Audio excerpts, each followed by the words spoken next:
நண்பர்கள் அனைவருக்கும் வணக்கம். இன்னைக்கு நம்ம இந்த வீடியோவில் உதவித்தொகை அறிவிப்பு ஒன்று வெளியாகி உள்ளது. அதை பற்றி தான் நம்ம இந்த வீடியோவில் பார்க்க போகிறோம். பிஎம் கிசான் சம்மன் நிதி யோஜனா திட்டத்தின் மூலம் புதிய அறிவிப்பு ஒன்று வெளியாகி உள்ளது.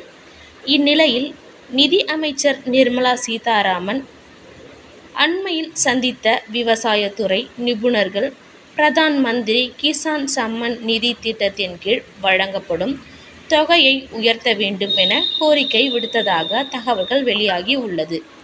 நிதி அமைச்சர் நிர்மலா சீதாராமன் 2024-25 நிதியாண்டிற்கான முழு பட்ஜெட் வரும் ஜூலை 22ஆம் தேதி நாடாளுமன்றத்தில் தாக்கல் செய்ய உள்ளதால் அப்பொழுது வரி செலுத்துவதற்குரிய பெண்கள் மற்றும் ஒவ்வொரு துறைக்கும் பல சலுகைகள் அறிவிப்பார் என்று எதிர்பார்க்கப்படுகிறது.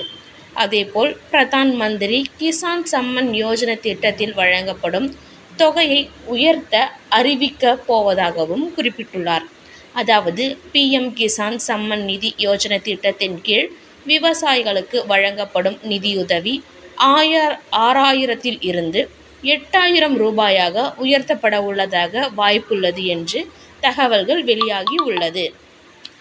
இப்போ இந்த அப்டேட்டில் பார்த்தீங்கன்னாக்கா பிஎம் கிசான் சம்மன் நிதி யோஜனா திட்டத்தில் 6000 ரூபாய் ஆண்டிற்கு வழங்கப்பட்டு வருகிறது. இது 8000 ரூபாயாக உயர்த்த